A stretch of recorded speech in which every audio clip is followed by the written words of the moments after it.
I was never one to snoop, not in my own house, not even when my curiosity threatened to strangle me.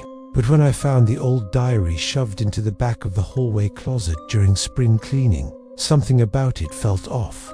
The cover was cracked leather, stained with what looked like dried watermarks. The pages were yellowed, the edges curled as if it had been exposed to heat or dampness. No name on the cover, no year, just a strange symbol on the front that looked like a circle with 4 dots arranged like a compass.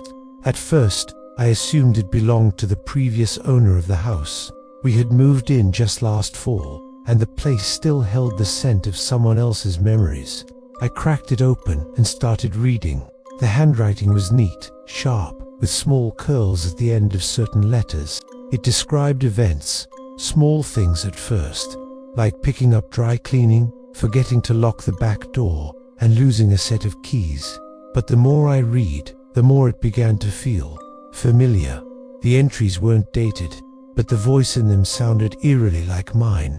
I found myself reading something about a chipped mug in the kitchen. I had chipped that same mug 2 days ago. The next entry talked about a black cat sitting on the porch. I had just seen that cat this morning. My chest tightened. The next page mentioned my name, not just a reference. It started, "I, Alex Carter, watched the storm roll in today, just before the power went out. That was last night, word for word."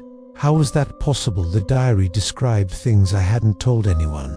Personal thoughts, a fear of thunderstorms I hadn't voiced in years, regret over never calling my father back before he passed, a nightmare I had as a child about drowning in a bathtub. All of it. The entries kept going. Some were mundane, others were unsettling. I heard the whispering again in the hallway last night. It always stops when I open the door. The basement light flickers when I walk by, but it's never broken when I check. Then came the most chilling one. I found the diary today. I wish I hadn't opened it. My hands trembled. The ink looked fresh. I slammed the book shut and shoved it back in the closet. I tried to ignore it. For the next 2 days, I avoided the hallway, but the air felt heavier in the house. I started hearing creaks on the stairs at night. I lived alone. My phone calls dropped with static, even when I had full bars. The diary called to me. I know how that sounds, but it felt alive. On the 3rd night, I gave in and opened it again. There were new entries. One talked about watching me read it. He looks terrified now. He should be. It's only just begun.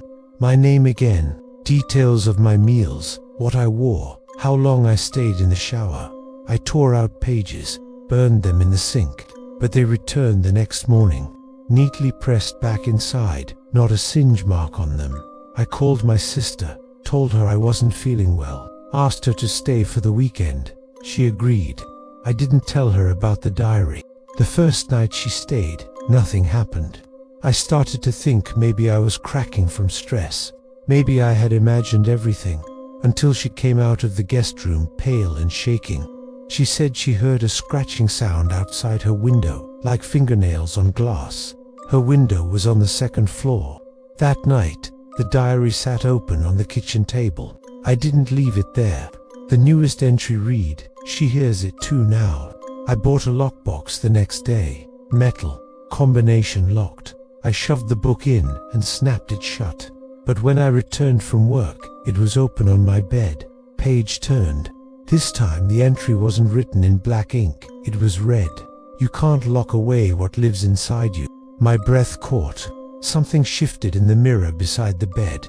Not a reflection, a blur, a shape standing behind me. I turned but saw nothing.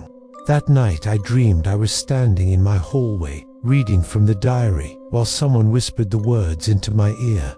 I couldn't see them. I couldn't move. I woke up with paper cuts across my hands and wrists. My sister begged me to leave the house, but I didn't know where to go. The diary was part of me now.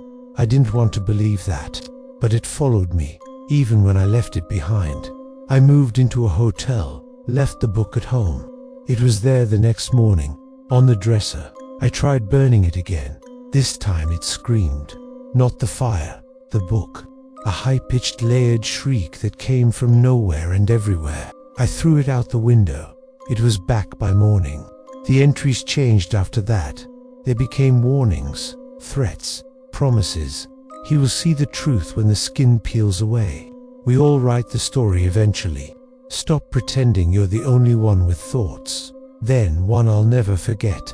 This isn't your diary, Alex. You're mine. I stopped sleeping. My eyes were bloodshot. My mind blurred days together. The diary wrote itself now. Sometimes I'd catch the pages turning, ink appearing across them while I watched.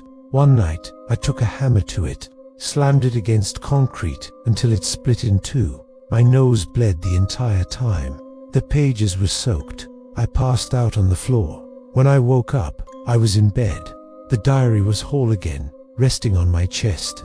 Open the page, read. It's time you remembered. And I did. Memories I never had came flooding back. I saw a version of myself in a dim room, surrounded by candles. I held the diary in my lap, whispering something in a language I didn't know. Another version of me watching from the corner, and something else. A shadow, a presence, watching us both, feeding on us. The diary was never just paper and ink. It was a vessel, a doorway, and I had opened it once before. This wasn't my first time reading it. It was my fifth, or maybe more. Each time I read it, I forgot. Each time it found me again. My sister came back. I told her everything. She didn't believe me until she read it. One page. That's all it took. Her eyes went blank. She started speaking in a voice not hers. The same language from my dreams. I tried to pull it from her hands. She laughed, then screamed, then collapsed. She's in a hospital now, unresponsive, but I know she's still in there, because the diary says she is. I should have never opened it. I've tried running, hiding, praying. Nothing works. It's part of me now. I don't know how to stop it. Maybe this video is a warning, or maybe it's a trap. Just like the diary. Maybe now that you've heard it, it knows your name too.